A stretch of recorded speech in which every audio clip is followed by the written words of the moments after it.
유튜브에 태아보험 설계안을 검색해보면 30세 만기 설계안이 대부분을 차지합니다. 가끔 일부는 30세 만기, 일부는 100세 만기로 혼합하는 플랜도 있죠. 부분적으로 30세 만기냐, 모두 다 30세 만기냐의 차이인데 결국 근간이 30세 만기인 이유는 이겁니다. 전부 다 100세나 90세 만기로 밀면 너무 비싸다. 정말 그럴까요? 적어도 이번 달부터는 아니라고 생각합니다.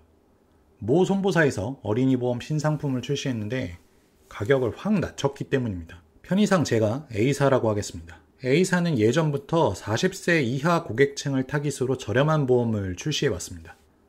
그런데도 태아보험 시장에서 주목받지 못했던 이유는 하나였습니다. 선천질환 보장을 제대로 해주지 않았기 때문입니다. 다른 보험사들은 선천질환으로 수술하거나 입원하면 실비 외에도 어린이 보험에서도 보상이 나왔지만 A사는 어린이 보험에서 제공해주는 부분이 굉장히 취약했었습니다. 그런데 이번 신상품에서는 이 약점이 모두 개선됐습니다. 그리고도 가격은 여전히 저렴합니다. 그렇다면 굳이 이 상품을 30세 만기로 구성할 이유가 있을까요? 저는 없다고 봅니다. 자, 이제 설계안을 살펴보겠습니다. 먼저 기본 계약인 상해 후유장애입니다. 대부분의 보험사는 1억 원 이상을 기본으로 설정하게 되어 있지만 A사는 유연하게 조정할 수 있습니다. 저는 5천만 원으로 설정했습니다. 이유는 간단합니다. 후유장애 보험금이 지급될 때 실제로는 상해의 기여도와 함께 질병의 기여도까지 반영되면서 보험금이 분할 지급되는 경우가 있기 때문입니다. 예를 들어 아이가 어디에 부딪혀서 20%의 장애가 발생했는데 면역력 문제나 질병 요인이 있어서 후유장애까지 도달했다는 결론에 이른다면 후유장애 20%를 상해 20%만으로 보지 않고요. 상해 15%, 질병 5%, 내지는 상해 10%, 질병 10%와 같은 식으로 찢어서 보상합니다. 따라서 상해만 잔뜩 넣기보다는 상해와 질병 후유장애를 균등하게 구성하는 게 좋아요. 다음은 3대 진단비입니다. 가입 금액과 담보 구성은 제가 20대 이상의 성년들에게 권장드리는 수준으로 구성했습니다. 클래식한 30세 만기 설계안과는 달리 허혈성 심질환뿐만 아니라 부정맥까지 보장하는 심혈관 진단비를 포함했는데요. 이유는 간단합니다.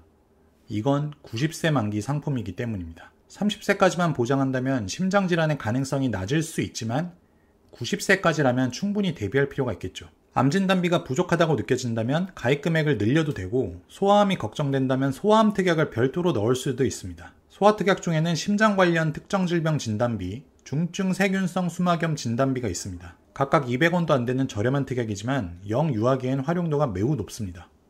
꼭 넣는 걸 추천드립니다. 또한 100일에 수두, 수족구 등을 보장하는 구대 감염병 진단비도 꼭 구성하시길 권합니다. 어린이집이나 유치원에 다니면서 아이가 수족구에 전염된 사례들을 자주 목격하실 텐데요.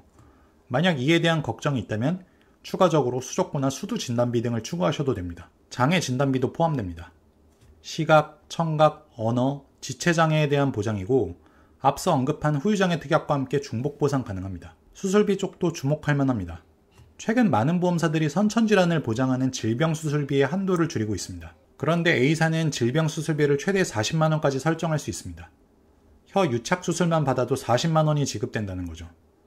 예전 약관에서는 선천질환은 보장에서 제외된다고 명시되어 있었지만 이번 신상품에서는 선천질환 코드도 보장한다는 문구가 추가됐습니다. 다만 질병 1, 5종 수술비 특약은 여전히 선천질환 보장에서 제외되므로 선천적으로 태어난 병은 질병 수술비 특약에서만 보장된다는 점은 유의하셔야 합니다. 상해 수술비는 100만원 구성되어 있고요.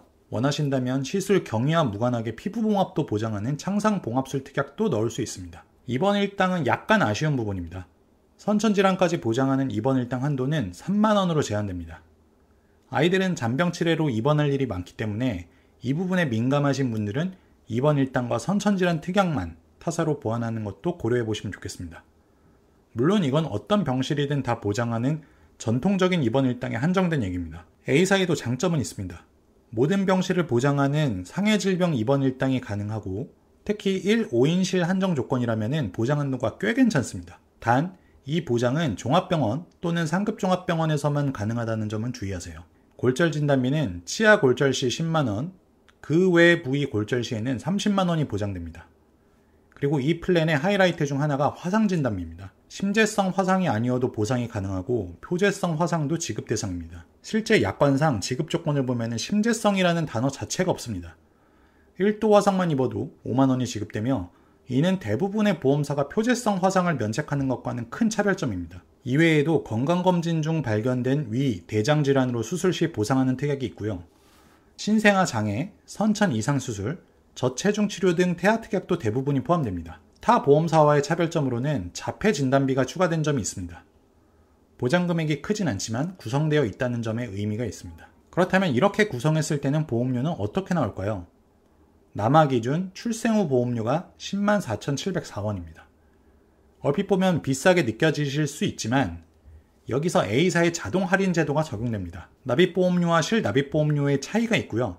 실제 납입은 89,000원대 수준입니다. 같은 조건으로 여아로 바꾸면 8만원대 극초반대가 산출됩니다. 어린이 보험만 저렴할까요? A사는 실비 시작 단가도 저렴합니다.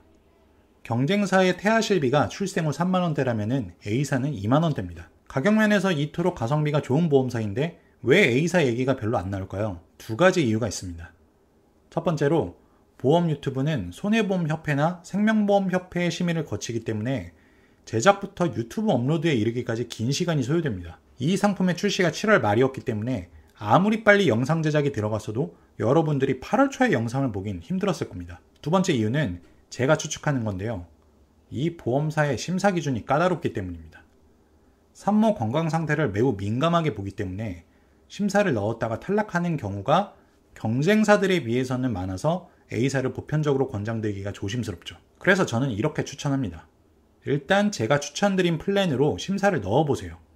심사에서 탈락하면은 그때 클래식하게 경쟁사의 플랜으로 구성하시면 됩니다. 반대로 아이가 건강하게 태어나고 선천질환이나 장애가 없다는 게 확인됐다면은 그 시점에 A사 상품으로 다시 리모델링 하는 것도 좋은 전략입니다. 이 정도 조건으로 3대 진단비, 수술비, 입원 일당만 구성해도 여전히 가성비는 뛰어납니다. 이 상품은 쉽게 말해 처음부터 90세 만기로 제대로 가입을 하든 나중에 리모델링을 하든 평생 안고 갈 수 있는 보험입니다.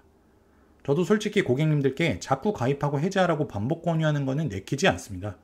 차라리 한 번 가입할 때 제대로 가입을 하고 그 다음에 모든 여력은 아이를 키우는 데 집중하는 게 훨씬 좋다는 생각입니다. 오늘은 여기까지입니다. 감사합니다. 본 광고는 손해보험 광고 심의 기준을 준수하였으며 유효기간은 심의일로부터 1년입니다.